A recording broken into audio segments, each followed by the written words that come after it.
Halo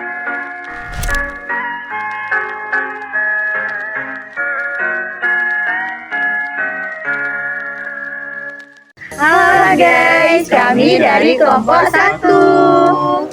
Ya. Halo guys. Hai. Kami dari Fakultas Keguruan dan Ilmu Pendidikan, Jurusan Pendidikan Matematika, Angkatan 2023. Universitas Malikusaleh, mata kuliah Kemalikwasalehan dengan dosen pengampu Ibu Dr. Kalsia SPD MHUM dengan materi Hakikat dan Sejarah Malikusaleh. Halo, assalamualaikum warahmatullahi wabarakatuh. Di sini kami telah sampai di Museum Sultan Malikusaleh. Nah, saya Ika Milani bersama teman-teman saya. Halo, saya Rina Kusdia. Hai, saya Murilan dari Sawasir. Hai, saya Amanda Merpaung. Hai, saya Zulwanis.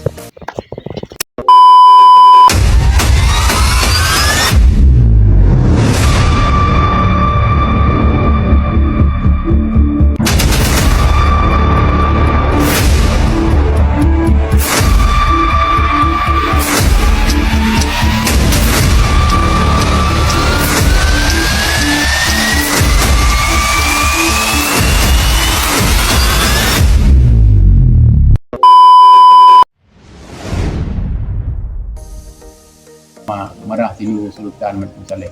Beliau di sini lahirnya.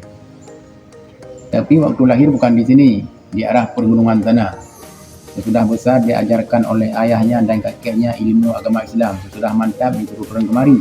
Karena di sini banyak kali penduduk yang datang dari Timur Tengah, orang-orang non-Islam semua.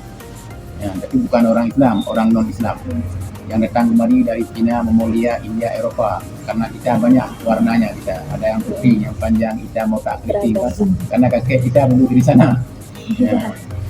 Waktu sesudah beliau sudah besar, sudah mantap ilmu agamanya diajar oleh kakek dan ayahnya turun kemari. Karena di sini banyak yang kita bilang tadi orang-orang non-Islam.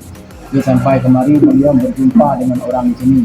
Karena beliau menampakkan akhlakul karimah. Maka sesudah kemari, datang kemari, orang berbondong-bondong masuk dalam agama Islam. Karena dengan ajakan beliau bukan dengan cara kekerasan, dengan akhlakul karimah. Sesudah beliau dari pertama turun kemari sampai beliau dari pada tahun 1270 Masehi beliau mendirikan sebuah kerajaan Islam di Murah Pasir. Berdirinya kerajaan pada 1270 Masehi.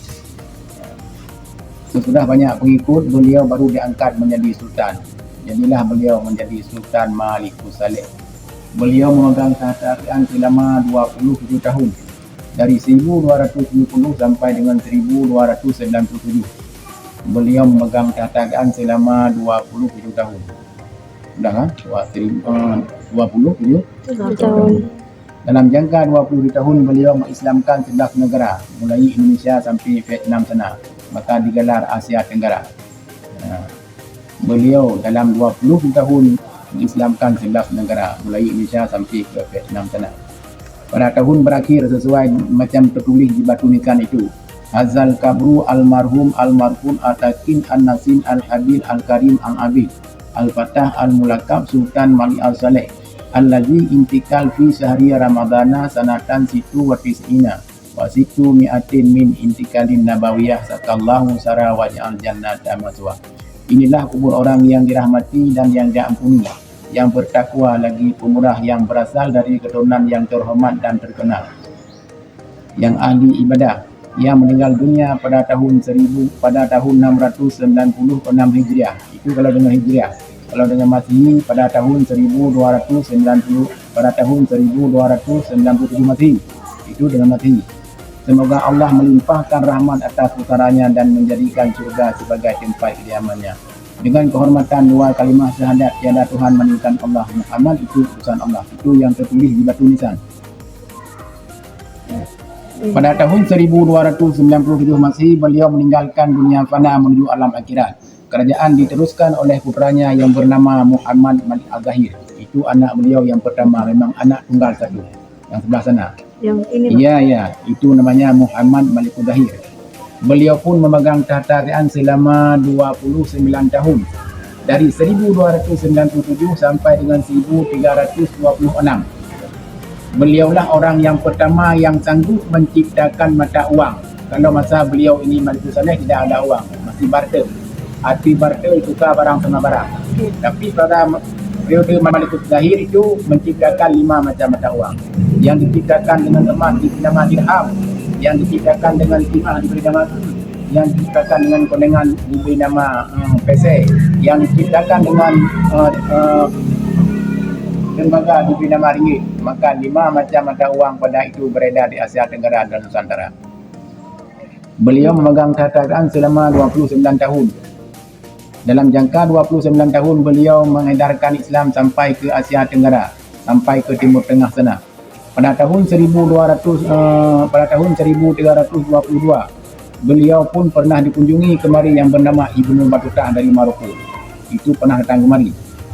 Sesudah itu ada lagi pada tahun 1324 pernah dikunjungi kemari yang bernama siapa namanya Marco Polo. Marco Polo ini pengarung dunia.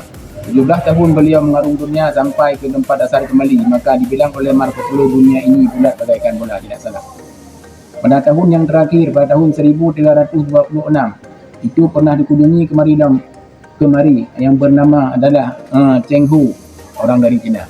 Itu Cheng Hu pernah dikasih oleh kepada kita yang bernama lonceng cakra dunia yang sekarang dipaparkan di Museum Banda Aceh. Itu hadiah daripada orang China. Sesudah itu pada tahun berakhir, pada tahun 1326 itu pernah diserang 3 buah kerajaan pemerintahan. Yang pertama Sriwijaya, yang kedua Majapahit yang ada di Jakarta, yang ketiga Jaan Podium. Karena Islam cukup maju pada masa itu, maka orang itu benci kepada Islam, ingin menyerang Islam. Tapi sampai kemari orang itu pakai alas kaki, pakai apa? Pakai ilmu rawa-ronte. Orang kita tidak pakai ilmu rawa-ronte, cuma berperang dengan doa aja. Orang itu pakai senjata, kita tidak pakai senjata. Cukuplah dengan doa wa qul ja'al haqqu hadzal mati. Itulah doa orang Aceh. Ya. Sampai kemari beliau itu raib dalam peperangan yang bernama Muhammad Malikus Zahir. Itu tengok makamnya maka begitu. Yang di samping-samping beliau itu adalah orang-orang syahid. Waktu orang itu datang kemari, waktu dikejar oleh orang Pasir, orang itu tidak dengan tinggal lagi di Pulau Aceh ini, maka dikejar sampai ke sana, sampai ke antara Langsa dan Kuala Tumpang. Di situ berperang lagi antara orang Gajah Mada dan orang Pasir. Maka di situlah dipotong kepala Gajah Mada, dikirim ke Pulau Jawa. Maka Gajah Mada sampai sekarang yang ada patung kepala, kalau badannya tidak ada, dicincang, diberi kepada hewan-hewan. Kalau ditanam dianggap hidup lagi. Maka di situ terciptalah sebuah kecamatan yang bernama Majapahit, dasar kata daripada Majapahit. Di Aceh Timur sana. Majapahit. Setelah itu baru kerajaan berpindah ke tempat yang periode yang kedua ke sana, ke tempat Ratu Narisha. Itu seorang wanita yang terhebat. Inilah sekilas sejarah. Wabillahi taufiq wal hidayah. Wassalamualaikum warahmatullahi wabarakatuh.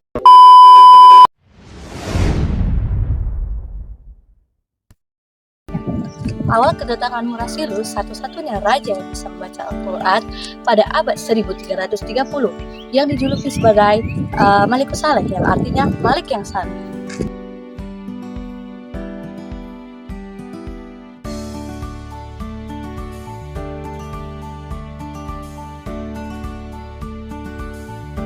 Pada tahun 1967, di mana Sultan Malikus Saleh mengawali pemerintah di Kerajaan Samudra Pasai.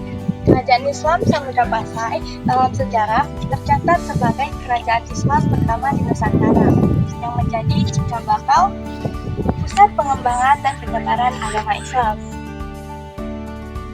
Sultan Malikus Saleh bukannya saja mampu meletakkan kokoh pada masa ini, fundament yang sekarang ia letakkan berjaya pada masa spirit dan terjadi sampai sekarang ini.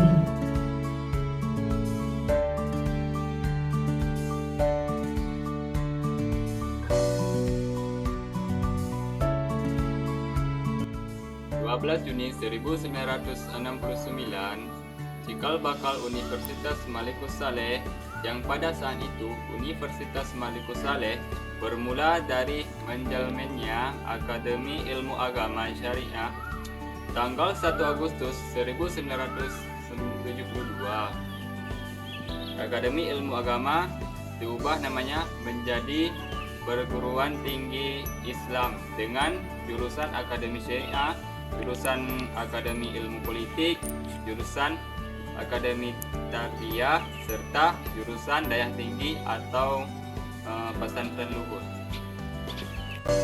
Perguruan Tinggi Islam ini mengalami perubahan nama lagi menjadi Perguruan Tinggi Islam Malikus Saleh, disingkat dengan sebutan Pertim, melalui surat keputusan Yayasan Perguruan Tinggi Islam tanggal 24 Mei 1972 tahun 1980 menjadi Yayasan Universitas Malikus Saleh dengan singkatan UNIMAL untuk membangun kembali kepercayaan masyarakat Aceh kepada pemerintah pusat yang berkesinambungan dalam suasana masyarakat madani. Diperlukan adanya usaha untuk melahirkan sebuah universitas negeri kedua setelah Universitas Syakuala yang merupakan dambaan masyarakat Samudra Pasai khususnya dan masyarakat Aceh pada umumnya.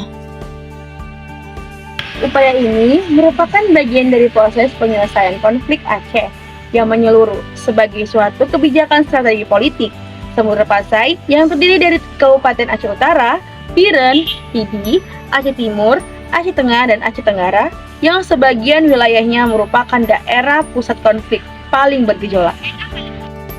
16 November tahun 2000 membentuk Tim Persiapan Perubahan Status Universitas Malikus Saleh (Loksmawe) dari Perguruan Tinggi Swasta PTS menjadi Perguruan Tinggi Negeri PTN pada hari Sabtu tanggal 8 September 2001 di Loksmawe. Presiden Republik Indonesia Megawati Soekarno Putri meresmikan pendirian Universitas Malikus Saleh sebagai pusat pengembangan sumber daya manusia bagi masyarakat Aceh. Semoga Allah Subhanahu wa taala meridhoi upaya kita bersama dalam mencerdaskan bangsa. Saat ini Universitas Malikus Saleh disingkat dengan UNIMAL. pendidikan dan jurusan pendidikan